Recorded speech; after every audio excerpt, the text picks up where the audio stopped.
আমাদের আজকের গল্প রক্তগোলাপ। গল্পটি নেওয়া হয়েছে শ্রী প্রিয়নাথ মুখোপাধ্যায়ের লেখা দারোগার দপ্তর থেকে। গল্প পাঠে রয়েছে প্রীতম, শুভম, রাজ চট্টোপাধ্যায়, পিয়ালি, সব্যসাচী, সৌমিক এবং আমি অপূর্ব। গল্পটি মন দিয়ে শুনুন। তবে হ্যাঁ, আমাদের চ্যানেলটিকে সাবস্ক্রাইব না করে থাকলে অবশ্যই করবেন। এরকম গোয়েন্দা গল্প আর অ্যাডভেঞ্চার গল্প আমরা প্রায় নিয়ে আসি। তাহলে আর বেশি দেরি না করে চলুন শুরু করা যাক। আজ যে কাহিনী বলতে বসেছি তা আমার চাকুরি জীবনের এক অদ্ভুত ও রোমহর্ষক ঘটনা। গোবিন্দরাম পোদ্দারের হত্যা রহস্যের মতো এরকম চমকপ্রদ ব্যাপার আমার জীবনে বেশ বিরল। সময়টা ছিল আষাঢ় মাস। শহরের রাস্তাঘাটে সাহেবী জৌলুস আর দেশি বাবুয়ানার এক অদ্ভুত মিশেল। সেদিন সন্ধ্যা হতেই আকাশ ভার হয়েছিল আর রাত্রি নামতে না নামতেই মুষলধারে বৃষ্টি নামল। সরু গলিগুলো তখন জলে থই থই। দুধারের পুরনো দোতলা বাড়িগুলোর জানালা বন্ধ, কেবল টিম টিম করে চলছে গ্যাসের বাতি। সেই আলোয় বৃষ্টির ফোঁটাগুলো যেন রূপোর সুতোর মতো চিকচিক করছিল। রাস্তার কুকুরগুলো দোকানের চালার তলায় গুটিসুটি মেরে বসে, আর মাঝে মধ্যে দূর হতে ভেসে আসছিল কোনো এক ঘোড়ার গাড়ির চাকার খটাং খটাং শব্দ, কাদা জলে থপথপ করে চলা ঘোড়ার খুঁড়ের আওয়াজ। আমি তখন থানায় বসে একটি তদন্তের তথ্য দেখছিলাম। জমাদার নিতাই হাঁপাতে হাঁপাতে ঘরে ঢুকে বলল, হুজুর হুজুর, চিতপুরের পোদ্দার বাড়িতে সাংঘাতিক কাণ্ড ঘটে গেছে। ওই গোবিন্দরাম বাবু নিজের ঘরের ভিতরে মরে পড়ে আছেন। খুন হয়েছেন বলেই তো মনে হচ্ছে। গোবিন্দরাম পোদ্দারের নাম শুনেই আমার বুকের ভেতরটা একবার ছ্যাত করে উঠল। চিতপুরের নাম করা সোনার কারবারি, টাকার কুমির বললেও কম বলা হয়। কিন্তু লোকটির স্বভাব চরিত্র খুব একটা সুবিধের ছিল না। সুদের কারবারেও হাত ছিল। অনেকে সর্বনাশ করে নিজের ভাণ্ডার করেছেন, এরকম অভিযোগ বহুদিন ধরেই কানে আসত। এমন লোকের শত্রুর অভাব হয় না। আর দেরি না করে গাড়োয়ানকে ডাকিয়ে ফিটন গাড়িতে চড়ে বসলাম। বৃষ্টি তখনও থামেনি, বরং আরও তেজে নেমেছে। গাড়ির চাকা কাদায় বসে যাচ্ছিল বারবার। ঘোড়া দুটো ভয়ে ভয়ে এগোচ্ছিল অন্ধকার গলিপথ দিয়ে। রাস্তার দুই ধারে বাড়িগুলোর ছায়া বৃষ্টির চাদরে ঢাকা পড়ে কেমন যেন এক ভুতুড়ে চেহারা ধারণ করেছিল। পোদ্দার বাড়ির সামনে পৌঁছে দেখি বাড়ির সদর দরজায় ভিড় জমেছে। প্রতিবেশীরা ছাতা মাথায় করে দাঁড়িয়ে কানাকানি করছে। বাড়ির ভেতর হতে ভেসে আসছে কান্নার রোল। গাড়ি হতে নেমে ভিড় ঠেলে ভেতরে ঢুকলাম। বৃহৎ প্রাচীন দালান, দুই ধারে সারি সারি থাম আর মাঝখানে খোলা উঠান। সেই উঠানের এক কোণে দাঁড়িয়ে একদল দাসদাসী ফোঁপাচ্ছে। সিঁড়ি বেয়ে দোতলায় উঠে গোবিন্দরামের নিজস্ব শয়ন কক্ষের দিকে গেলাম। ঘরের দরজায় তখনও দুজন প্রহরী দাঁড়িয়ে। ভেতরে বাতি জ্বলছে। দরজার কাছে গিয়ে থমকালাম। ঘরের ভিতর যে দৃশ্য দেখলাম তা বর্ণনা করতে গেলে আজও আমার গা শিউরে ওঠে।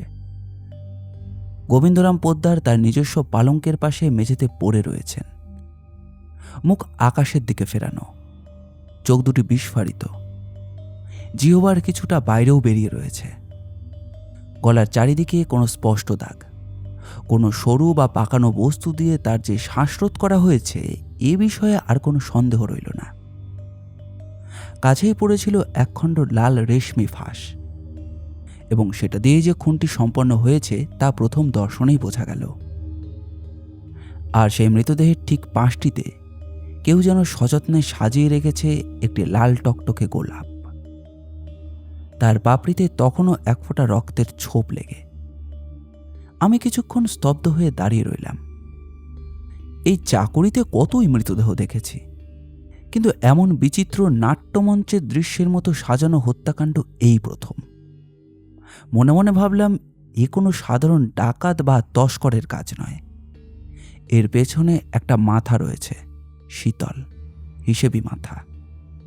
ঘরের চারিদিকে চোখ বোলালাম।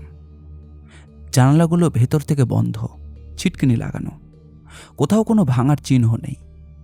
তবে ঘরের যে দরজা দিয়ে ভেতরের মহলে যাওয়া যায় সেই দরজাটির খিল খোলা অবস্থায় ঝুলছিল। আর এটা লক্ষ্য করতেই আমার ভ্রুটা কুঁচকে উঠল। বাড়িতে লোকজন ছিল। গোবিন্দরামবাবু রাত্রে ঘুমোবার আগে সর্বদাই নিজে হাতে ওই খিলটি লাগাতেন। কাউকেই তিনি বিশ্বাস করতেন না। তবে আজ রাতে সেই খিলটি খোলা কেন? আরও একটা ব্যাপার আমার নাসিকায় ধরা পড়ল। ঘরের মধ্যে একটা অদ্ভুত অথচ অচেনা সুগন্ধ ভাসছিল। কোণের দিকে তাকিয়ে দেখলাম যে একটা ছোট্ট পেতলের ধূপদানিতে সদ্য পোড়া ধূপের ছাই পড়ে রয়েছে। জমাদারকে ডেকে বললাম, এই ছাইটুকু সযত্নে তুলে রাখো।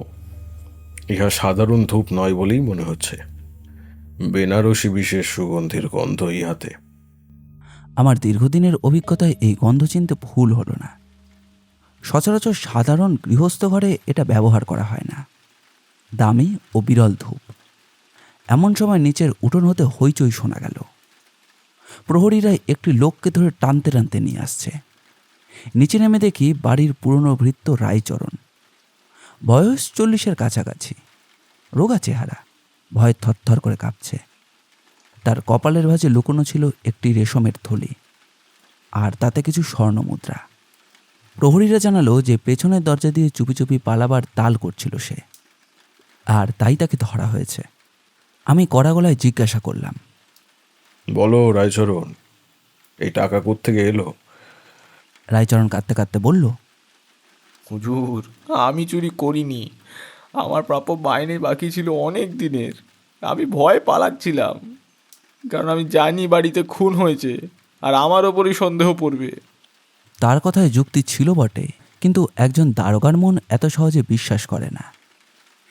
এই টাকা প্রকৃতপক্ষে মাহিনার নাকি অন্য কোনো উদ্দেশ্যে গোবিন্দরামের সিন্ধুক হতে সরানো, সেটা না যাচাই করে আমি ছাড়বার পাত্র নই। এরই মধ্যে ঘটল আরও একটা কাণ্ড। বাড়ির অংশীদার কেশবচন্দ্র গুণ, যিনি গোবিন্দরামের ব্যবসার সহযোগী, খবর পেয়ে ছুটে এসেছেন। তাকে দেখেই আমার চোখটা আটকে গেল। তার পাঞ্জাবির হাতার কাছে স্পষ্ট রক্তের দাগ। জিজ্ঞাসা করলে তিনি অস্থির হয়ে বললেন, দারোগা বাবু, বিশ্বাস করুন, আমি এসে দেখি গোবিন্দ মেঝেতে পড়ে।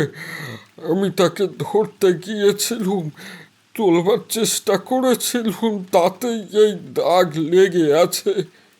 তার কণ্ঠস্বরে যতটা আতঙ্ক, ততটাই যেন একটা চাপা অস্বস্তিও লুকিয়েছিল। আমার মন বলছিল, এই লোকটির কথায় পুরোপুরি সত্য নেই, অথচ সম্পূর্ণ মিথ্যাও নয়। ব্যবসার হিসেব নিকেশে গোলযোগ, পুরনো রেশারেশি, এসব কথা প্রতিবেশীদের মুখে যা শুনতে পেলাম, তাতে কেশবচন্দ্রের বিরুদ্ধে সন্দেহের কাঁটা যেন আরও একটু খাড়া করে তুলল। রাত্রি তখন গভীর হতে গভীরতর হচ্ছিল। বৃষ্টির বেগও কিছুটা কমে এসেছে, কিন্তু আকাশে মেঘের গর্জন থামেনি। বাড়ির অন্দরমহল হতে ভেসে আসছিল একটা করুণ কান্নার স্বর, গোবিন্দরামের বিধবা ভগ্নী ক্ষীরোদা সুন্দরীর। ইনি দাদা সংসারেই আশ্রিতা, স্বামীহারা, নিঃসন্তান, সর্বদা ঠাকুর দেবতা নিয়েই থাকেন বলে বাড়ির সকলেই জানে। হয়তো তিনি তার দাদার এরকম মৃত্যুতে বিহ্বল হয়ে পড়েছেন। সেই রাত্রে দাঁড়িয়ে দাঁড়িয়ে মৃতদেহের পাশে সেই রক্তমাখা গোলাপের দিকে চেয়ে মনে মনে ভাবছিলাম, এই ফুল রাখবার অর্থ কী? এটা কি নিছকই উন্মাদের কাজ, নাকি এর পেছনে কোনো গূঢ় বার্তা লুকিয়ে রয়েছে? খুনি কি প্রতিহিংসার আগুনে জ্বলে এই ফুলটা রেখে গেছে কোনো প্রতীক হিসেবে? সেই খোলা খিল আর বেনারসি ধূপের গন্ধ, এই দুটো সূত্রই যেন আমাকে ইশারা করে বলছিল যে খুনি এই বাড়িরই কেউ, বাইরের কোনো অপরিচিত ব্যক্তি নয়। জানালার বাইরে তখনও রিমঝিম করে বৃষ্টি পড়ছিল। গ্যাসের বাতিগুলো কেঁপে কেঁপে সেই মৃতদেহের ছায়ের ওপর ফেলছিল। আমি স্থির করলাম, যতক্ষণ না এই রহস্যের প্রতিটি সূত্র উদ্ঘাটন করতে পারবো, ততক্ষণ চোখের পাতা এক করব না। মনে মনে বললাম, গোবিন্দরাম পোদ্দার, তুমি যেমনই মানুষ হও না কেন, তোমার হত্যাকারীকে আমি খুঁজে বাহির করবই করব। রাত তখন প্রায় দুপ্রহর। বৃষ্টি থেমে গিয়েছে, কিন্তু আকাশে এখনো মেঘ জমে রয়েছে। মাঝে মধ্যে বিদ্যুৎও চমকাচ্ছে দূরে। পোদ্দার বাড়ির বৈঠকখানায় একটি বড় লণ্ঠন জ্বালিয়ে আমি বসলাম। স্থির করলাম, এই রাত্রেই যতদূর সম্ভব জিজ্ঞাসাবাদটা সেরে ফেলব। কারণ অভিজ্ঞতায় আমি জানি, ঘটনার আজ যতক্ষণ টাটকা থাকে, সাক্ষীর মুখ থেকেও ততক্ষণে সত্য কথা সহজে বেরিয়ে আসে। রাত পোহালেই মানুষ নিজের কথা গুছিয়ে নেয়, তখন সত্য মিথ্যা বেছে নেওয়া দুঃসাধ্য হয়ে দাঁড়ায়। জমাদার নিতাইকে আদেশ দিলাম যে একে একে বাড়ির সকলকে ডেকে আনতে। প্রথমে ডেকে আনা হলো কেশবচন্দ্র গুণকে। কেশবচন্দ্র গুণ লোকটি ঘরে ঢুকতেই একটি চেয়ারে বসে পড়লেন, যেন তার পা আর তাকে বহন করছে না। ৪৫-এর কাছাকাছি, মোটাসোটা চেহারা, কিন্তু মুখখানা ভয়ে ফ্যাকাশে হয়ে গেছে। আমি প্রথমে তার হাতার দিকে দেখিয়ে জিজ্ঞাসা করলাম, এই রক্তের দাগ সম্বন্ধে আবার বলুন তো, গুছিয়ে শুরু হতে। দারোগা বাবু, আমি সকালবেলা ব্যবসার হিসাব নিয়ে কথা বলতে এসেছিলাম গোবিন্দর কাছে। তার ঘরের দরজার বাইর হতে টোকা দিলাম, কোনো সাড়া পেলাম না। ভেতরে বাতি জ্বলছিল দেখে চিন্তিত হয়ে দরজা ঠেলে দেখি খোলা। ঘরে ঢুকে দেখি গোবিন্দ মাটিতে পড়ে। আমি হতবুদ্ধি হয়ে তার গায়ে হাত দিয়ে ঝাঁকাতে লাগলাম, ভাবলাম বুঝি অসুস্থ হয়ে পড়ে গেছে, আর তখনই বোধহয় হাতে রক্ত লেগে থাকবে। আপনি প্রথমে লোক ডাকলেন না কেন, চিৎকার করলেন না কেন? এই প্রশ্নে তিনি একটু থতমত খেলেন। আমি আমি এতটাই ভয় পেয়ে গেছিলাম যে প্রথমে গলা দিয়ে স্বর বাইর হয়নি হুজুর। কিছুক্ষণ পরে সংবিত ফিরলে চিৎকার করি। আমি মনে মনে টুকে রাখলাম, এই কিছুক্ষণ পরের মধ্যে অনেক কিছুই ঘটে যাওয়ার অবকাশ থাকে। তারপর জিজ্ঞাসা করলাম ব্যবসার হিসেবের কথা। এতে তিনি সবথেকে বেশি অস্বস্তি বোধ করলেন। বহু ঘুরিয়ে অবশেষে স্বীকার করলেন যে গত কয়েক মাসে দুজনের মধ্যে হিসেব নিকেশ নিয়ে তিক্ততা চলছিল। গোবিন্দরাম সন্দেহ করছিলেন যে কেশবচন্দ্র কারবারের কিছু টাকা নিজের নামে সরিয়েছেন এবং তাকে অংশীদারি থেকে বাদ দেওয়ার হুমকি দিয়েছিলেন। তাহলে তো ইহাই একটা বড় কারণ হয়ে দাঁড়ায় কেশববাবু। আপনার পক্ষে গোবিন্দরামের মৃত্যুতে লাভ বই ক্ষতি নেই। তিনি প্রায় কেঁদে ফেললেন। বিশ্বাস করুন দারোগা বাবু, আমি খুন করিনি। আমি ব্যবসায়ী মানুষ, আমার হাতে এত বড় কাজ করার সাহস নেই। তার এই আকতি সত্য না অভিনয়, তখন সেটা বিচার করা কঠিন। তবে একটা কথা মনে গেঁথে রাখলাম, তার হাতা রক্ত শুকোবার ধরন দেখে মনে হচ্ছিল যে তিনি দেহ স্পর্শ করবার অনেকক্ষণ পরেও ঘরে ছিলেন। নিছক এক নিমেষের স্পর্শে এমন দাগ বসে না। পরে ফরেন্সিকের পরীক্ষায় মিলিয়ে দেখার কথাটা মনে রাখলাম। রায়চরণকে এরপর ডাকা হলো।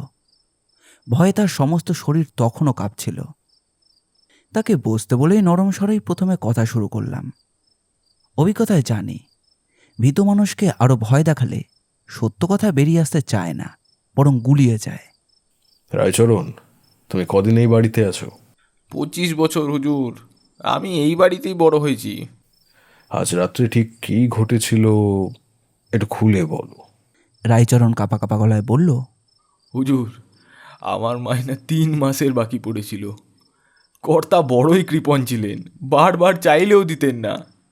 আজ সন্ধ্যায় আবার চাইতে গিয়েছিলাম, তিনি রেগে তাড়িয়ে দিলেন। আমি তখনই মনস্থ করেছিলাম, আজ রাতেই পালিয়ে যাব, গ্রামে ফিরে যাব, এ শহরে আর থাকবো না। আর সে টাকা? এই প্রশ্নে রায়চরণ মাথা নিচু করে ফেলল। অনেকক্ষণ চুপ করে থেকে অবশেষে বলল, হুজুর, সত্যি কথা বলি, কর্তার ঘরের পাশের কুঠুরিতে একটা ছোট্ট কাঠের বাক্সে আমি আমার প্রাপ্য মাইনার সমান টাকা তুলে নিজেই সরিয়ে রেখেছিলাম। চুরি করিনি মনে করে, কারণ ইহা তো আমার ন্যায্য পাওনা। তুমি কর্তার ঘরে ঢুকেছিলে কখন? রাত্রির 9টার পর হুজুর। কিন্তু আমি কর্তার শোয়ার ঘরে ঢুকিনি, পাশে ছোট কুঠুরিতে গিয়েছিলাম, যেখানে ওই হিসাবের খাতা আর নগদ টাকার বাক্স থাকে, ওখানে। তুমি কি কিছু দেখেছিলে বা শুনেছিলে সেই সময়? হুজুর, একটা কথা মনে পড়েছে। কুঠুরি হতে বাহির হওয়ার সময় যেন কর্তার ঘরের দিক হতে একটা মৃদু স্বর শুনেছিলাম। আমি ভয়ে আর সেদিকে তাকাইনি, দ্রুত পেছনে সিঁড়িতে নেমে গিয়েছিলাম। পুরুষ স্বর না স্ত্রী স্বর? ঠিক বুঝতে পারিনি হুজুর, তবে একটু নরম স্বর বলেই মনে হয়েছিল। এই কথাটি শুনে আমার মনের ভেতর একটা তার যেন ঝনঝনিয়ে উঠল। নরম স্বর, এটা কি কোনো স্ত্রীলোকের ইঙ্গিত? অথচ তখনও আমি এই সূত্রটিকে গুরুত্ব দিয়ে বিচার করিনি, কারণ বাড়িতে দাসদাসীরাও ছিল, তাদের যে কেউই হতে পারে। তাই মনটা সেমনভাবে গেল না। তবে আজ পেছনে ফিরে দেখলে বুঝি যে এই সূত্রটাই ছিল সবথেকে বড় ইঙ্গিত। কিন্তু তখন আমি তা চিনতে পারিনি। দাসদাসী ও দ্বাররক্ষীকে এরপর একে একে ডাকলাম। দ্বাররক্ষী পঞ্চানন ও দুজন দাসীকে। পঞ্চানন জানালো সদর দরজা দিয়ে সন্ধ্যা 7টার পর কেউই বাইরে বের হয়নি বা ঢোকেও নেই, একমাত্র কেশবচন্দ্র ব্যতীত, এবং সে নিজে সমস্ত সন্ধ্যায় দরজার কাছে বসেছিল। এতে একটা কথা স্পষ্ট হলো, খুনি এই বাড়িরই কেউ, বাহির হইতে কেউই প্রবেশ করেনি। দাসী সুবাসিনী জানালো রাত 8টার দিকে সে গোবিন্দরামের ঘরে জল খাবার দিতে গিয়েছিল। তখন কর্তা একাই ছিলেন, সুস্থও ছিলেন, আর তারপর কেউই তাকে সেই ঘরের ত্রিসীমানায় দেখেনি। ক্ষীরোদা সুন্দরীকে সর্বশেষে ডাকা হলো। গোবিন্দরামের বিধবা ভগ্নী ক্ষীরোদা সুন্দরী। তিনি ধীর পায়ে ঘরের মধ্যে প্রবেশ করলেন, পরনে সাদা থান আর চোখ দুটো ফোলা ফোলা, যেন সারা রাত্রি কেঁদেছেন। তার মুখের দিকে চেয়ে আমার কোনো সন্দেহই জাগেনি, বরং করুণাই হচ্ছিল। এমন অসহায় ধর্মপ্রাণা এক বিধবা, যিনি কিনা দাদার সংসারে আশ্রিত হয়ে নীরবে জীবন কাটাচ্ছেন, তার প্রতি সন্দেহ করাটা অসঙ্গত বলে মনে হলো। আমি নম্রস্বরে জিজ্ঞাসা করলাম, মা, আজ সন্ধ্যায় আপনি কোথায় ছিলেন? তিনি কাঁপা গলাতেই বললেন, আমি সন্ধ্যা হতেই ঠাকুর ঘরে ছিলাম বাবা, রোজকার মতো সন্ধ্যা পুজো, তারপর জপ তপ। দাদার সঙ্গে শেষ দেখা হয়েছিল সন্ধ্যা 7টা নাগাদ, তখন তাকে 1 বাটি দুধ দিয়ে এসেছিলাম। তারপর আর যাননি তাহার ঘরে? না বাবা, ঠাকুর ঘর হতে বাহির হয়ে সোজা নিজের ঘরে গিয়েছিলাম, শুয়ে পড়েছিলাম। এই দুর্ঘটনার খবর পেয়ে ছুটে আসি। তার কণ্ঠস্বরে এক করুণ সরলতা ছিল, যেটা আমার মনে আর কোনো প্রশ্ন জাগালো না। কিন্তু সৌজন্যবশতই তাকে জিজ্ঞাসা করলাম, দাদার সঙ্গে আপনার সম্পর্ক কেমন ছিল? দাদা রাগী মানুষ ছিলেন বটে, কিন্তু আমাকে আশ্রয় দিয়েছিলেন, এটাই বা কম কি? আমি তার জন্য রোজ ঠাকুরের কাছে মঙ্গল কামনা করতাম। এই বলে তিনি আবার ফুপিয়ে ফুপিয়ে কাঁদতে লাগলেন। তাকে বিদায় দেওয়ার সময় আমার নজরে পড়ল তার আঁচলের কাছে একটা ক্ষীণ সুবাস আছে, কিন্তু সেই মুহূর্তে সে বিষয়ে মাথা ঘামায়নি। ভেবেছিলাম পূজার ধূপ ধুনার গন্ধ। ঠাকুর ঘরে সারা সন্ধ্যা ছিলেন, তাতে এমন গন্ধ লাগাটা স্বাভাবিক। রাত্রি শেষে জিজ্ঞাসাবাদ সাঙ্গ করে যখন লণ্ঠনের আলোয় নিজের নোট বইটা খুলে বসলাম, তখন রাত্রি প্রায় শেষ হয়ে এসেছে। পূবের আকাশ কিঞ্চিত ফর্সা হতে শুরু করেছে। খাতায় টুকে রাখলাম 3টি প্রধান সূত্র: কেশবচন্দ্রের রক্তমাখা হাতা ও ব্যবসায়িক শত্রুতা, রায়চরণের চুরি ও পলায়নের চেষ্টা, এবং তার শোনা সেই নরম স্বর, আর সেই বেনারসি ধূপের ছাই ও ভেতরের খিল খোলা থাকার রহস্য। মনে মনে ভাবছিলাম এই 3 জনের মধ্যে 2 জনের বিরুদ্ধেই প্রমাণ যথেষ্ট জোরালো, এবং সেটা প্রথম দর্শনেই নজরে আসে। কিন্তু আমার দীর্ঘদিনের অভিজ্ঞতা বলছিল, যা প্রথম দর্শনে সবথেকে বেশি স্পষ্ট বলে মনে হয়, রহস্যের প্রকৃত সমাধান প্রায়ই তার বিপরীতে লুকিয়ে থাকে। নরম স্বর, এই কথাটি বারবার কানে বাজছিল, অথচ তখন আমি তার প্রকৃত অর্থ ধরতে পারিনি। জানালার বাইরে তখন ভোরের প্রথম আলো ফুটেছে, কিন্তু আমার মন তখনও ঘুরছিল সেই রক্তগোলাপ, সেই খোলা খিল, আর সেই অচেনা সুগন্ধর উপর, যার প্রকৃত উচ্চ সন্ধান করতে গিয়েই যে এই রহস্যের আসল জট খুলতে শুরু করবে, তা আমি কখনো কল্পনাও করিনি। পরদিন সকালেই বৃষ্টি ধরে গিয়েছিল, তবে আকাশ তখনও মেঘলা, রোদের দেখা নাই। রাস্তায় জলকাদা শুকোতে শুরু করেছে, কিন্তু গতরাত্রে সেই ভয়ঙ্কর ঘটনার আজ যেন এখনো বাতাসে ভাসছিল। পাড়ার লোকজন দলে দলে পোদ্দার বাড়ির সামনে জমা হয়ে নানারূপ জল্পনা কল্পনা করছিল। আমি অবশ্য সেদিকে কর্ণপাত না করে সোজা গোবিন্দরামের সোনার দোকানে চলে গেলাম, যা বাড়ি হতে মিনিট 10 পথ, রাস্তার ওপরেই পড়ে। দোকানের প্রধান মজুরি ছিলেন একজন ব্রাহ্মণ, নাম হরিহর ভট্টাচার্য। বহু বৎসর ধরেই গোবিন্দরামের হিসেবপত্র মেলাচ্ছেন। বয়সের ভারে তার পিঠ কিছুটা ঝুঁকে পড়েছে, চোখে মোটা কাঁচের চশমা। খুনের খবর পেয়ে তিনিও রাত্রি হতে ভেঙে পড়েছিলেন, চোখে ঘুমের লেশমাত্রও নেই। হরিহরবাবু, আমাকে গত 6 মাসের হিসাবের খাতাগুলি একটু দেখাতে হবে, বিশেষ করে কেশবচন্দ্রবাবুর নামে যত লেনদেন হয়েছে সে সমস্ত। তিনি একটু ইতস্তত করলেন, তারপর ধীরে ধীরে আলমারিটা খুলে মোটা মোটা কয়েকখানা বাঁধানো খাতা বাহির করলেন। আমি ঘণ্টাখানেক ধরে পাতার পর পাতা উল্টে দেখলাম। প্রথমটায় মনে হলো কেশবচন্দ্রের বিরুদ্ধে গোবিন্দরামের সন্দেহ বুঝি সত্যিই ভিত্তিহীন নয়। কয়েকটি জায়গায় স্পষ্ট গড়মিল দেখলাম, কিছু টাকার হদিশ নাই। কিন্তু আরও খুঁটিয়ে দেখতে গেলে একটা অদ্ভুত ব্যাপার নজরে পড়ল। হরিহরবাবু, এই পাতাগুলির লেখা তো আপনার হাতের লেখা নয়। বৃদ্ধ মুহুরী একটু চমকে উঠলেন, খানিক ইতস্তত করে বললেন, হ্যাঁ মানে আগে হুজুর, হ্যাঁ গত 3-4 মাস কর্তামশাই নিজেই কিছু কিছু পাতা নিজের হাতে লিখতেন, আমাকে দেখাতেন না। বলতেন ইহা তাহার নিজস্ব গোপন হিসাব। গোপন হিসেব? তাতে কি থাকতো? না মানে তা তো জানি না হুজুর, কর্তা কাউকে তো বলতেন না। শুধু এইটুকু জানি সম্প্রতি তিনি কারোর সঙ্গে ওই কোনো পুরনো ঋণ বা পাওনা নিয়ে বড়ই উদ্বিগ্ন ছিলেন। রাতে একলা বসে বহুক্ষণ ধরে হিসেব কষতেন, আর মাঝে মাঝে নিজে নিজেই বিড়বিড় করে বলতেন, এবার এবার সুদ সমেত শোধ পাবই। এই কথাটি শুনে আমার মন নূতন খাদে বইতে লাগলো। গোবিন্দরাম কি তবে সত্যি কেশবচন্দ্র ব্যতীত অন্য কারোর কাছ থেকে কিছু আদায় করবার চেষ্টা করছিলেন? পুরনো ঋণ বলতে তিনি কি বোঝাচ্ছেন? আমি হরিহরবাবুকে জিজ্ঞাসা করলাম, এই গোপন হিসেবের খাতাখানা কোথায়? বাড়িতে সিন্ধুকে থাকার কথা নয় কি? তা তো জানি না হুজুর, কর্তার নিজের সিন্ধুকেই থাকার কথা। মনে মনে স্থির করলাম যে বাড়িতে ফিরে সে সিন্ধুক তন্ন তন্ন করে খুঁজতে হবে। চলে আসবার পূর্বে সৌজন্যবশত হরিহরবাবুর সঙ্গে আরও কিছুক্ষণ কথা বললাম, কারণ এই বৃদ্ধ মানুষটি বহু বৎসর ধরে এই পরিবারের অন্দরমহলের অনেক কথাই জানেন, যা হয়তো অন্য কেউই বলবে না। কথায় কথায় জিজ্ঞাসা করলাম, ক্ষীরোদা সুন্দরী দেবীর কথা কিছু বলুন তো, তিনি কতদিন এই বাড়িতে আছেন?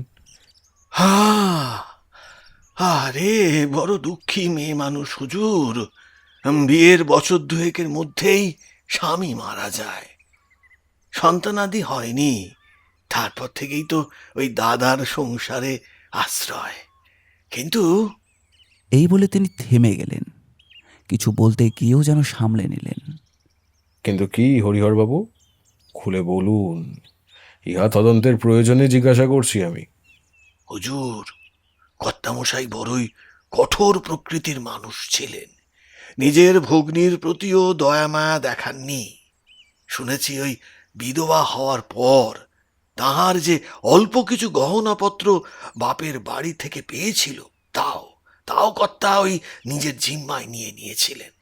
বলেছিলেন নিরাপদে রেখে দিচ্ছি, কিন্তু আজ পর্যন্ত তিনি সেই গয়না বোনকে ফেরত দেননি।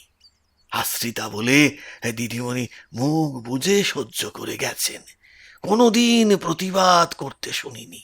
হ্যাঁ, এই কথাটি শুনে মুহূর্তের জন্য একটা অস্বস্তি জাগলো বটে, কিন্তু সঙ্গে সঙ্গে মনকে বোঝালাম, এমন কত পরিবারেই তো এমন কত তিক্ততা থাকে।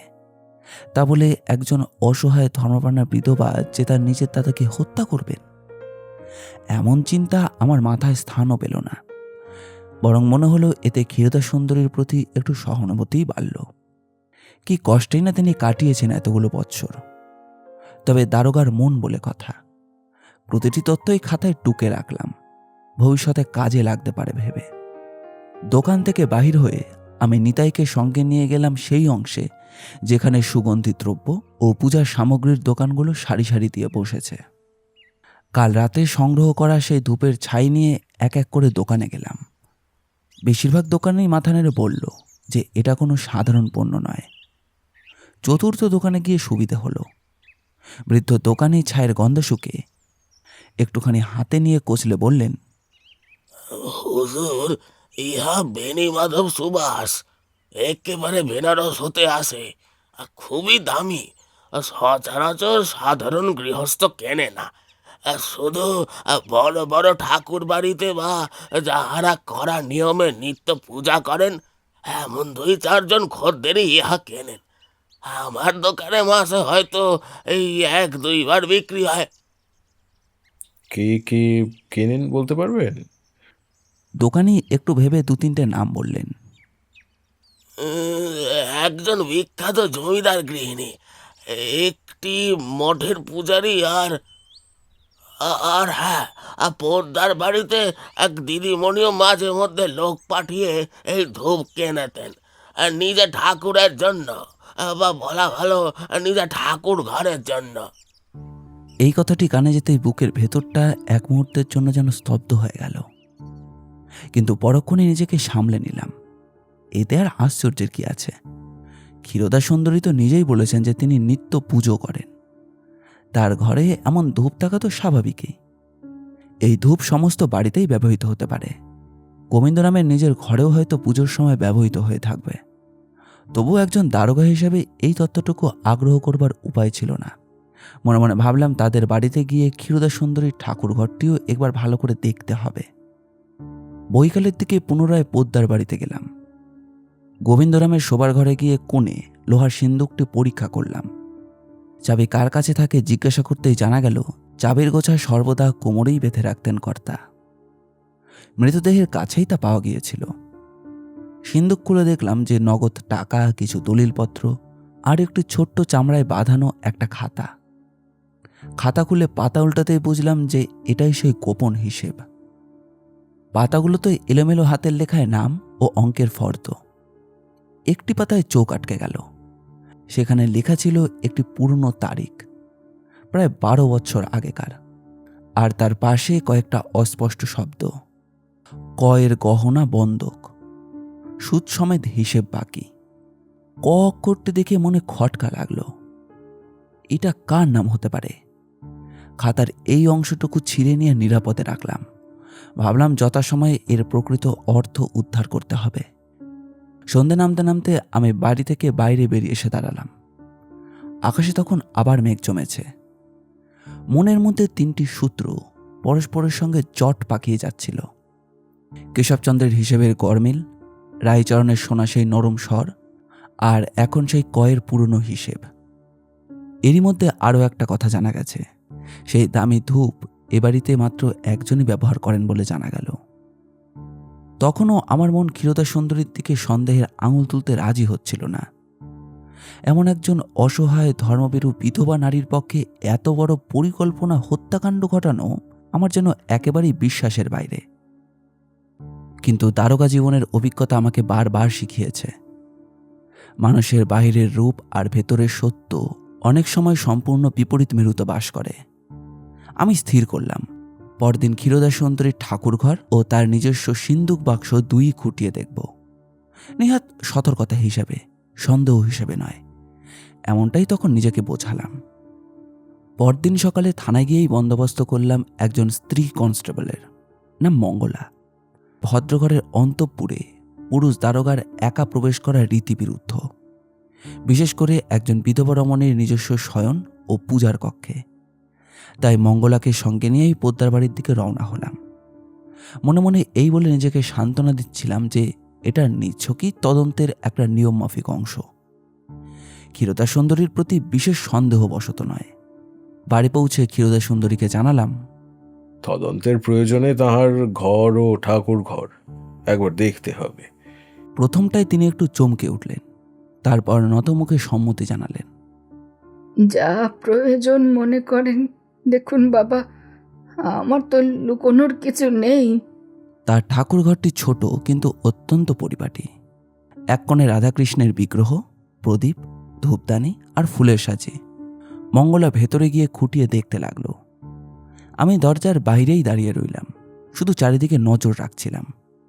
ধূপদানের পাশে একটি ছোট বাক্সে কয়েক গোছা সেই বেনারসি ধূপ রাখা ছিল, ঠিক সেই গন্ধ যা গোবিন্দরামের ঘরের ছাইয়ে পাওয়া গিয়েছিল। এতে বিশেষ চমকালাম না, কিন্তু ঠাকুর ঘরের বাইরে ছোট্ট উঠোন চাতালের দিকে চোখ পড়তে একটা অদ্ভুত অনুভূতি হলো।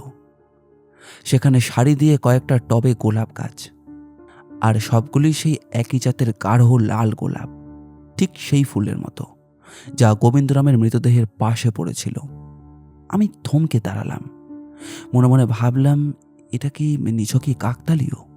কলকাতায় এমন লাল গোলাপ তো অসংখ্য বাগানেই ফোটে। ক্ষীরোদা সুন্দরী পাশেই দাঁড়িয়েছিলেন, আমার দৃষ্টি অনুসরণ করে বললেন, এই গোলাপগুলি আমি নিজে হাতে লাগিয়েছি বাবা, বহু দিনের যত্নে। ঠাকুরের পায়ে রোজ একটি করে গোলাপ দিই। তার স্বর এমনই সহজ এবং এমনই স্বাভাবিক যে সন্দেহ করতেও লজ্জাবোধ হলো। তবুও দারোগার কর্তব্য পালন করতে গিয়ে মনে মনে সেটা টুকে রাখলাম। তার নিজস্ব ছোট কাঠের বাক্সটিও মঙ্গলা পরীক্ষা করল। তাতে কয়েকখানা পুরনো শাড়ি, কিছু তুলসীর মালা আর একটি মলিন খাম ব্যতীত কিছু পাওয়া গেল না। খামের ভেতর একখানা পুরনো অথচ হলুদ হয়ে যাওয়া চিঠি, হাতের লেখা অস্পষ্ট, কালি ঝাপসা হয়ে গেছে বহু বৎসর পুরনো বলে। চিঠিটা পড়বার চেষ্টা করলাম, কিন্তু বেশি কিছু উদ্ধার করতে পারলাম না। শুধু শেষের দিকে একটা লাইনই পড়া গেল, আর সহ্য হয় না, দাদা যদি ফিরিয়ে না দেন। এটা দেখে ক্ষীরোদা সুন্দরীর মুখ মুহূর্তের জন্যই পাংশু হয়ে গেল। তিনি দ্রুত বললেন, ও আমার স্বামীর হাতে লেখা পুরনো চিঠি, তার স্মৃতিচিহ্ন বলেই রেখেছি। আমি আর ঘাটালাম না, চিঠিটাকে যথাস্থানে রেখে দিলাম। কিন্তু মনের মধ্যে একটা খচখচানি রয়েই গেল। তার স্বামী লিখেছে তার দাদা যদি ফিরিয়ে না দেন। এখানে তার স্বামীর দাদা আসলো কি করে? আর এই চিঠিটা এত কেন গোপন? ঠাকুরঘর হইতে বাইরে বেরিয়ে আসার পথে বাড়ির রান্নাঘরের কাছে দেখা গেল একজন দাসীর সঙ্গে, নাম শ্যামা সুন্দরী। তিনি এই বাড়িতে অনেক বছর ধরেই কাজ করছেন। এখন তিনি শুধু রান্নার তদারকি করেন। আমি তাকে একধারে ডেকে নিয়ে নরম স্বরে কথা বলতে শুরু করলাম। শ্যামা সুন্দরী, তুমি তো অনেক বছর ধরে এ বাড়িতে আছো। ক্ষীরোদা সুন্দরী দেবীর বিবাহের সময়কার কথা কিছু মনে আছে তোমার? মহিলা প্রথমে ইতস্তত করলেন, চারিদিকে তাকিয়ে দেখলেন যে কেউ শুনছে কিনা। তারপর গলা নামিয়ে বললেন, হুজুর, সে অনেক পুরনো কথা, বলতে ভয় হয়, কিন্তু আপনি দারোগাবাবু, না বললেও পাপ হবে। বলো, নির্ভয়ে বলো। দিদিমণির বিবাহ হয়েছিল 14-15 বছর আগে এক ভালোই ঘরে। কিন্তু বিবাহের বছর দুয়েক পরেই দিদিমণির স্বামীর ব্যবসায় বড় ক্ষতি হয়।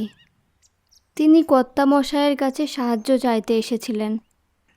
কিছু টাকা ধারও চেয়েছিলেন সাময়িকভাবে, বলেছিলেন শীঘ্রই শোধ দেবেন।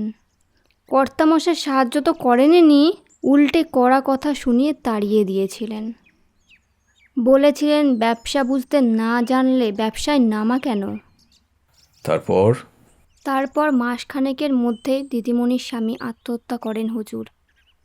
এই কথাটি শুনে আমার সমস্ত শরীর যেন স্তব্ধ হয়ে গেল। এতক্ষণে সেই পুরনো চিঠির লাইনের অর্থ খানিকটা স্পষ্ট হতে লাগলো। দাদা যদি ফিরিয়ে না দেন, তবে কি এটা তার স্বামীর লেখা সেই চিঠি? সাহায্যের আকুল আবেদন যা প্রত্যাখ্যান হয়েছিল। আর দিদিমণির গহনার কথা কি কিছু জানো?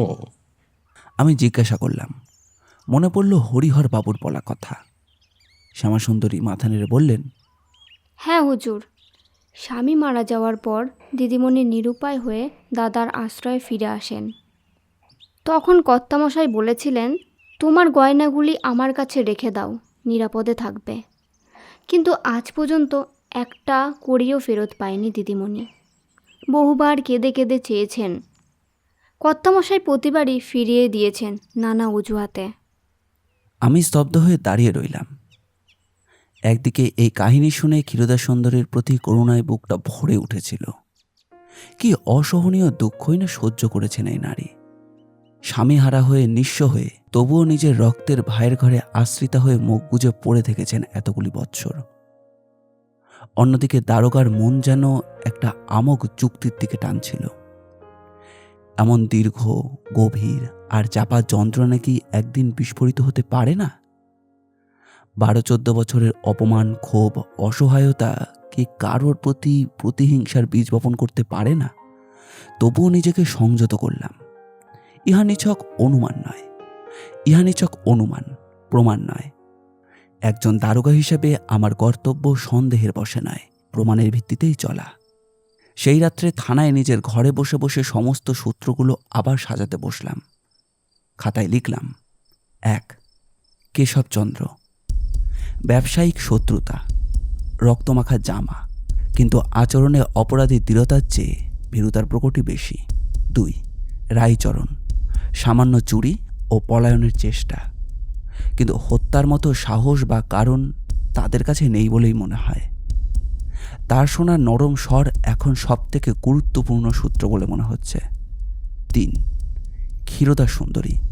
গোলাপের বাগান, বিশেষ ধূপ, গহনা ও স্বামীর মৃত্যু নিয়ে বহু বৎসর চাপা ক্ষোভের সম্ভাবনা, কিন্তু তার স্বভাব চরিত্রে এমন হিংস্রতার লেশমাত্রও কোথাও চোখে পড়েনি।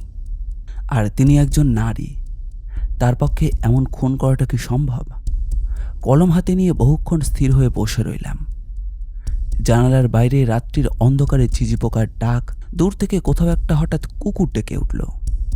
মনে মনে ভাবছিলাম, যদি সত্যি এই অসহায় বিধবা এমন এক ভয়ানক পরিকল্পনার জন্মদাত্রী হন, তাহলে তো এটা কেবল একটি হত্যা রহস্য নয়, এটা মানুষের মনের গভীরতম অন্ধকারের এক নিদর্শন, যেখানে বৎসরের পর বৎসর সহ্য করার অন্যায় এক নীরব, ধীর কিন্তু সাংঘাতিক প্রতিশোধের রূপ ধারণ করে। তবুও প্রমাণ চাই, নিশ্চিত প্রমাণ। স্থির করলাম পরদিন সেই খাতার ছেঁড়া ক অক্ষরের রহস্য এবং সেই পূর্ণ চিঠির প্রকৃত রচয়িতা কে তা নিশ্চিতভাবে জানার চেষ্টা করব।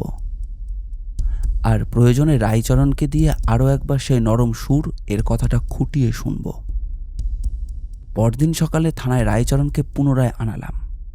এই কয়েকদিনে তার ভয় কিছুটা কমেছিল, কিন্তু আমার সম্মুখে বসতেই সেই পুরনো আতঙ্কটা ফিরে এলো। আমি এবার কড়া স্বরে শুরু না করে বরঞ্চ একটু খুঁড়িয়ে জিজ্ঞাসা করলাম: রায়চরণ, তুমি যে বলেছিলে কর্তার ঘরের দিক থেকে একটা নরম স্বর শুনেছিলে, সে কথাটা আর একবার মনে করো তো দেখি। চোখ বুজে সেই মুহূর্তটার কথা মনে করবার চেষ্টা করো। কোনো শব্দ, কোনো সুর কিছু কি মনে পড়ে? রায়চরণ চোখ বুজে বেশ কিছুক্ষণ চুপ করে রইল। তারপর ধীরে ধীরে বলল: হুজুর, এখন মনে হচ্ছে সেই স্বরের সঙ্গে একটা চুরির রুনঝুন শব্দও যেন ছিল, আর আর একটা মিষ্টি গন্ধ নাকে এসেছিল, ধূপের মতো গন্ধ। চুরির শব্দ? তুমি আগে ইহা বলনি কেন? হুজুর, সেদিন এত ভয়ে ছিলাম যে কিছু মনেই করতে পারিনি। আজ আপনি জিজ্ঞেস করাতে ধীরে ধীরে মনে পড়ছে। এই কথায় আমার সন্দেহ আরও দৃঢ় হলো। চুরির শব্দ, ধূপের শব্দ, নরম স্বর সব মিলিয়ে একজন স্ত্রীলোকের দিকেই ইঙ্গিত করছে। কিন্তু বাড়িতে তো একাধিক স্ত্রীলোক রয়েছেন, দাসদাসীরাও আছে। তবুও আগের দিনগুলির অনুসন্ধানের পর মনটা কিছুতেই ক্ষীরোদা সুন্দরীর কথা এড়িয়ে যেতে পারছিল না। এরপর আমি সেই রেশমি ফাঁসটি পুনরায় বাহির করিয়ে খুঁটিয়ে দেখলাম, যা দিয়ে গোবিন্দরামকে শ্বাসরোধ করা হয়েছিল। এটা কোনো মোটা দড়ি বা সাধারণ ফাঁস নয়, সূক্ষ্ম রেশমি সুতো পাক দিয়ে তৈরি। প্রায় সেলাইয়ের কাজেই ব্যবহৃত হয় মোটা রেশমের মতো। এটা কোনো দোকানে তৈরি জিনিস নয়, ঘরেই কেউ এটা নিজের হাতে পাকিয়েছে বলেই মনে হলো। মঙ্গলাকে সঙ্গে নিয়ে পুনরায় ক্ষীরোদা সুন্দরীর ঘরে গেলাম। এবার তার সেলাইয়ের ছুরিটি পরীক্ষা করবার অনুমতি চাইলাম। তিনি একটু ইতস্তত করলেন, কিন্তু আপত্তি করলেন না। ঝুড়িতে নানা রঙের সুতো, সূচ, কাঁচি, আর ছিল একটি ছোট লাল রেশমি সুতো, ঠিক সেই রঙের, সেই মিহি বুননের, যা দিয়ে ফাঁসটি তৈরি। আমার বুকটা ধরফর করে উঠল। এই সুতা দিয়ে আপনি কি করেন? জিজ্ঞাসা করলাম, স্বরে যতটা সম্ভব সংযম বজায় রেখেই জিজ্ঞাসা করলাম। ক্ষীরোদা সুন্দরী শান্ত স্বরে বললেন: ঠাকুরের পোশাকের পাড় সেলাই করি বাবা, আর মালাও গাঁথি মাঝে মধ্যে এই সুতো দিয়ে। এ তো এমন কিছু বিরল জিনিস নয় বাবা, বাজারে সর্বত্র পাওয়া যায়। তার কথা মিথ্যে নয়, এ ধরনের রেশমি সুতা সত্যিই দোকানে সুলভ, কিন্তু রং ও বুননের এরকম নিখুঁত মিল নিছক কাকতালীয় বলে মনে সায় দিচ্ছিল না। আমি সুতোর গোলাটি প্রমাণ হিসাবে সঙ্গে লইয়া আসলাম। বললাম যে পরীক্ষার প্রয়োজনে লইয়া যাচ্ছি। থানায় ফিরে সেই সিন্ধুক হতে পাওয়া গোপন হিসেব এর ছেঁড়া পাতাটি পুনরায় বাহির করলাম। রাতে লণ্ঠনের আলোয় বহুক্ষণ ধরে অস্পষ্ট লেখাগুলো খুঁটিয়ে পড়বার চেষ্টা করলাম। এবার আরও নিচে একটা লাইন উদ্ধার করতে পারলাম, যা আগে চোখ এড়িয়ে গিয়েছিল। সুন্দরীর গহনা, মূল আন্দাজ 800 টাকা, ফেরত দেওয়া হয় নাই, নিজ জিম্মায়। সুন্দরী! এতদিনের সন্দেহ যেন ধাপে ধাপে অনেকখানি দৃঢ় হতে লাগলো। অর্থাৎ এটা নিছকই দাসীর মুখের কথা নয়, স্বয়ং গোবিন্দরামের নিজের হাতে প্রমাণ। কিন্তু এতেও একটা প্রশ্ন থেকেই যায়। গহনা আটকে রাখা এক কথা, কিন্তু নিজের ভাইকে খুন করা সম্পূর্ণ ভিন্ন কথা। এত বড় অভিযোগ প্রমাণ ছাড়া কারোর ওপর চাপিয়ে দেওয়াটা, আর যাই হোক, তারকার কাজ নয়। আমার প্রয়োজন একটা প্রমাণ, যা নিশ্চিত করবে যে সেই রাত্রে ক্ষীরোদা সুন্দরী গোবিন্দরামের ঘরে প্রবেশ করেছিলেন। এই প্রশ্নের উত্তর খুঁজতে গিয়ে হঠাৎ একটা কথা মাথায় খেলে গেল। গোবিন্দরামের ঘরের যে দরজা দিয়ে ভেতরের মহলে যাওয়া যায়, তার খিলটি খোলা অবস্থায় পাওয়া গিয়েছিল, অথচ কর্তা প্রতি রাত্রে নিজ হাতে খিলটি দিতেন। এই দরজাটি ঠিক কোথায় তা পুনরায় ভালো করে দেখবার প্রয়োজন বোধ করলাম। পরদিন সেই বাড়িতে গিয়ে দরজাটি অনুসরণ করে দেখলাম, ইহা একটি অত্যন্ত সরু করিডোর দিয়ে সোজা মিশে গিয়েছে ক্ষীরোদা সুন্দরীর নিজের ঘরের ঠিক পাশে ছোট্ট একটা চিলে কোঠায়। এই করিডোরটি সচরাচর ব্যবহৃত হয় না। পুরনো আমলের বাড়ির নকশায় এমন গোপন পথ প্রায়ই থাকে, যা বর্তমানে অব্যবহৃত অবস্থায় পড়ে থাকে ধুলোবালিতে ঢাকায়। কিন্তু এই করিডোরের মেঝেতে ধুলোর উপর স্পষ্ট কয়েকটি পায়ের ছাপ দেখা গেল, ছোট অথচ সরু পায়ের ছাপ, কোনো স্ত্রীলোকের পায়ের সঙ্গে মিলে যায় এমন। আমি বহুক্ষণ ধরে সেই করিডোরের সামনে দাঁড়িয়ে রইলাম। মনের মধ্যে একটা ভারী অনুভূতি জমাট বাঁধছিল। এতদিনের সমস্ত সূত্র, গোলাপের বাগান, রেশমি সুতো, বেনারসি ধূপ, সুন্দরী নামাঙ্কিতর গোপন হিসেব, নরম স্বর, চুরি শব্দ, আর এখন সেই গোপন করিডোরে পায়ের ছাপ, সবগুলো একই দিকেই অঙ্গুলি নির্দেশ করছিল। তবুও যেন মন মানতে চাইছিল না। এমন শান্ত ধর্মপ্রাণায় অসহায় এক নারী, সত্যি কি তিনি এমন এক শীতল নিখুঁত পরিকল্পনা নিজের ভাইকে হত্যা করতে পারেন? কিন্তু তখনই মনে পড়ল আমার বহু বছরের অভিজ্ঞতার একটি সত্য। পৃথিবীতে সবচেয়ে ভয়ানক অপরাধ প্রায়ই ঘটে সবথেকে শান্ত আর সবচেয়ে নিরীহ মুখের আড়ালে। বছরের পর বছর ধরে সহ্য করা অপমান, বঞ্চনা আর অসহায়তা যে কোনো মানুষের মনে কি ভয়ানক আগুন জ্বালিয়ে রাখতে পারে, তা বাহির হতে বুঝবার কোনো উপায় নেই। সন্ধ্যায় থানায় ফিরিয়ে নিজের ঘরে বসে সমস্ত প্রমাণ একত্র করলাম। এখনও একটি চূড়ান্ত ফাঁক রয়ে গেছে। যদিও সমস্ত পারিপার্শ্বিক প্রমাণ ক্ষীরোদা সুন্দরীর দিকেই ইঙ্গিত করছে, তবুও তাকে সরাসরি জিজ্ঞাসাবাদ না করে, তার মুখ হতে সমস্ত সত্য বাহির না করে এই মামলা সম্পূর্ণ হবে না। আর একটি কথা মনের মধ্যে খচখচ করছিল, এত পরিকল্পিত একটি হত্যাকাণ্ড সত্যি কি একটা নারীর পক্ষে করা সম্ভব, নাকি এর পেছনেও রয়েছে আরও কোনো গভীর চাল, যা এখনও আমার নজর এড়িয়ে যাচ্ছে। জানালার বাইরে রাত্রির অন্ধকার ক্রমশ গাঢ় হচ্ছিল। আমি মনে মনে স্থির করলাম, আগামীকাল সরাসরি ক্ষীরোদা সুন্দরীর মুখোমুখি বসেই তাকে জিজ্ঞাসাবাদ করব। তবে এইবার কৌশলে, ধীরে ধীরে, যাতে সত্য নিজের হাতেই বেরিয়ে আসে। মনে মনে প্রস্তুত করে নিলাম আমার প্রশ্নগুলি, একটি একটি করে, যেন জালের ফাঁস ধীরে ধীরে টেনে বেঁধে ফেলা হচ্ছে। কলম রেখে লণ্ঠনের আলোর দিকে তাকিয়ে ভাবলাম, দারোগার জীবনে এটা একটা বিরল মুহূর্ত, যখন সত্য উদ্ঘাটনের আনন্দে মনের ভেতর একটা গভীর আনন্দের থেকে বেদনাটাই অনুভূত হয়। কারণটা আমি জানতাম, আগামীকালে সেই মুখোমুখি বসতেই লুকিয়ে রয়েছে সেই রহস্য উদ্ঘাটনের সবথেকে করুণ আর চমকপ্রদ অধ্যায়। পরদিন সকালে আকাশ ছিল অদ্ভুত রকমের স্তব্ধ। বৃষ্টির কোনো লক্ষণই নাই, তবুও বাতাসে একটা ভারী আর থমথমে ভাব। আমি সেদিন পোদ্দার বাড়িতে না গিয়ে লালবাজার থানাতেই ক্ষীরোদা সুন্দরীকে ডেকে পাঠালাম। বলে পাঠালাম যে তদন্তের সম্পর্কে কিছু জিজ্ঞাসাবাদ রয়েছে। সঙ্গে মঙ্গলাকেও থাকতে বললাম, যাতে একজন ভদ্রমহিলার সম্মান বজায় থাকে। তিনি এলেন বৈকালের দিকে পালকিতে চড়ে। থানার একটি নিরিবিলি কক্ষে তাকে বসতে দিলাম। মুখে সেই একই শান্ত আর বিষণ্ণ ভাব, যেন কিছুই জানেন না, কিছুই বুঝছেনও না, শুধু দাদার শোকে মুহ্যমান এক অসহায় নারী। কিন্তু এই কদিনে অনুসন্ধানের পর তার এই শান্ত মুখের আড়ালে কি লুকিয়ে থাকতে পারে তা আমি অনুমান করতে শিখেছি। আমি টেবিলের ওপর একে একে সাজাতে লাগলাম সেই প্রমাণগুলি। রেশমি সুতোর গোলা, সেই ছেঁড়া পাতা, আর সবশেষে সেই রক্তমাখা গোলাপ, যা এতদিনে সযত্নে রাখা ছিল প্রমাণ হিসেবে। মা, আপনাকে কয়েকটি কথা জিজ্ঞাসা করব, ভালো করে ভেবে উত্তর দেবেন। তিনি মাথা নিচু করে বসে রইলেন, কোনো উত্তর দিলেন না। এই রেশমি সুতা আপনার সেলাইয়ের ঝুড়ি থেকে পাওয়া গিয়েছে, আর যে ফাঁস দিয়ে আপনার দাদাকে শ্বাসরোধ করা হয়েছে তাও এই একই সুতো দিয়ে তৈরি। এটা কিভাবে সম্ভব? আমি জানি না বাবা, হয়তো কেউ আমার ঝুড়ি থেকে সুতা নিয়ে গেছে। আচ্ছা, আর এই যে গোপন করিডোর যা আপনার দাদার ঘর থেকে সোজা আপনার ঘরের পাশের চিলেকোঠায় গিয়ে মিশেছে, তার ধুলার ওপর স্ত্রীলোকের পায়ের ছাপ পাওয়া গিয়েছে। সে রাত্রে আপনি কি সেই পথ দিয়ে হেঁটেছিলেন? এইবার তার হাত দুটি সামান্য কেঁপে উঠল, কিন্তু মুখে তখনও অবিচল ভাবটা বজায় রাখলেন। আমি জানি না কিসের পায়ের ছাপ।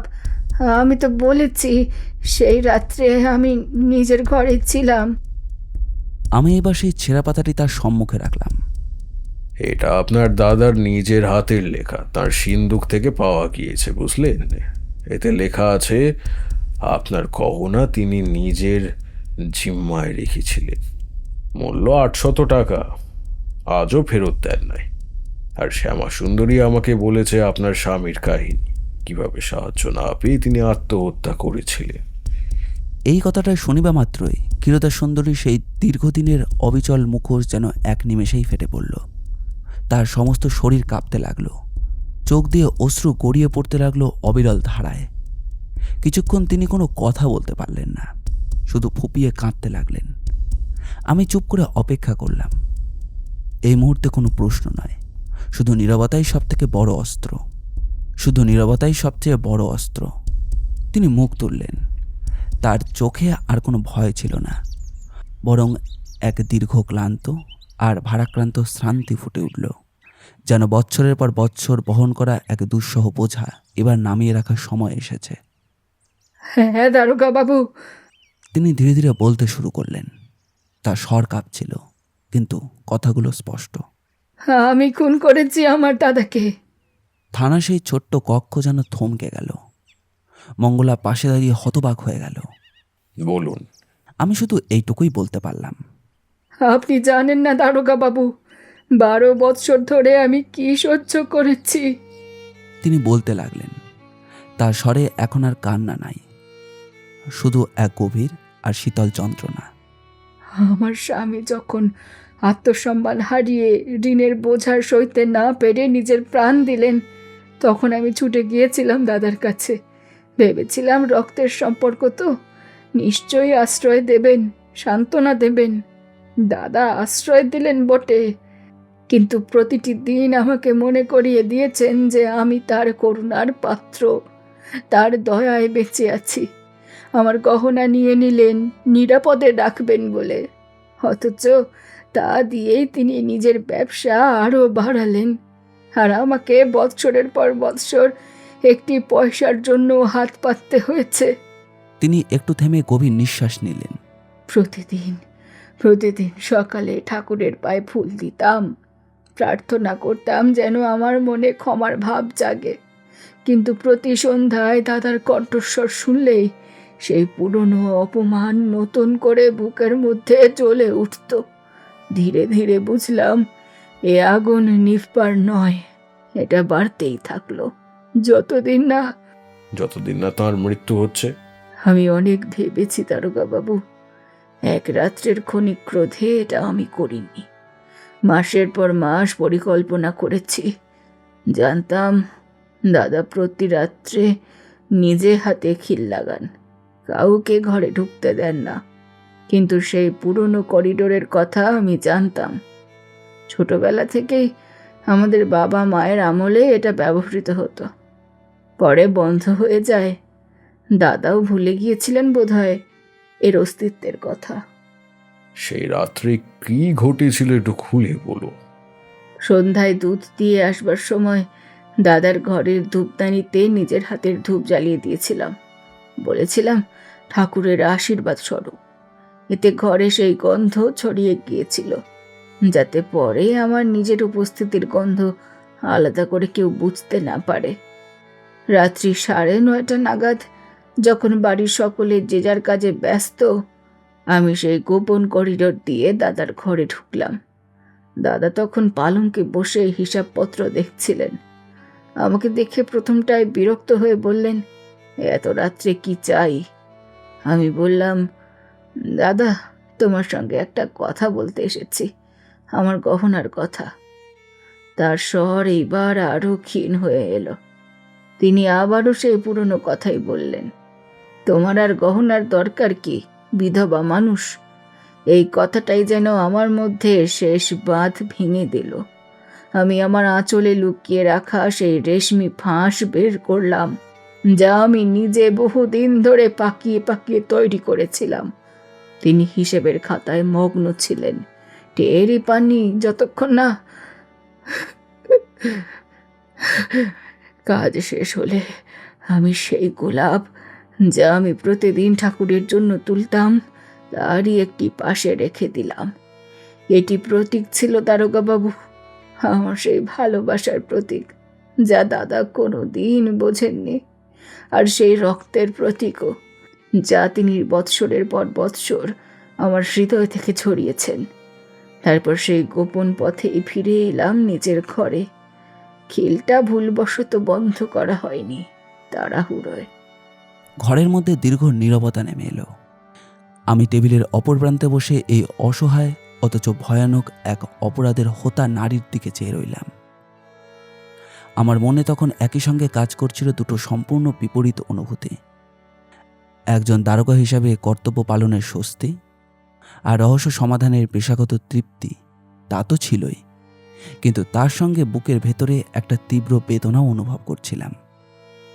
এই নারী তো আর জন্মগত অপরাধী নন, বছরের পর বছর চলা এক নীরব অত্যাচারী তাকে এই পথে ঠেলে দিয়েছে। মা, আপনাকে এখন গ্রেফতার করতে হবে। আইন তার নিজের পথে চলবে। আমি জানি বাবা, আমি কোনো অনুশোচনা করি না। শুধু এইটুকুই দুঃখ যে কেশবচন্দ্র আর রায়চরণের মতো নিরপরাধ মানুষগুলি অকারণে সন্দেহের মধ্যে পড়েছিল, তাদের যেন মুক্তি দেওয়া হয়। তাদের বিরুদ্ধে কোনো প্রমাণ ছিল না, শীঘ্রই তারা মুক্তি পাবে। সেই রাত্রে ক্ষীরোদা সুন্দরীকে হাজতে পাঠানোর পর আমি একাই নিজের ঘরে অনেকক্ষণ বসেছিলাম। সেই রক্তগোলাপ, যা একদিন আমার সামনে এক দুর্ভেদ্য রহস্য হয়ে পড়েছিল, আজ তার সমস্ত অর্থই স্পষ্ট হয়ে গেল। এটি ছিল একটি নীরব হৃদয়ের শেষ ভাষা, যা বৎসরের পর বৎসর কথা বলতে পারেনি, আর অবশেষে রক্ত অক্ষরে নিজের কথা লিখে দিয়ে গেল। কিছুটা বেদনার জন্যই ক্ষীরোদা সুন্দরী শেষে কি শাস্তি হয়েছিল তা নিয়ে আমি আর মাথা ঘামাইনি। আমাদের আজকের গল্পটি ভালো লাগলে অবশ্যই লাইক করবেন, আর কীরকম লাগলো সেটি কমেন্ট করে জানাবেন। আমরা আপনাদের মধ্যে থেকে একটি কমেন্ট পিন করে দেব। এই রকম গোয়েন্দা গল্প আর অ্যাডভেঞ্চার গল্প আমরা প্রায়ই নিয়ে আসি। আমাদের চ্যানেলটিকে ঘুরেও আসতে পারেন। আমাদের চ্যানেলটিকে সাবস্ক্রাইব করে আমাদের পাশে থাকবেন। আপনাদের ভালোবাসা একান্ত কাম্য। ধন্যবাদ।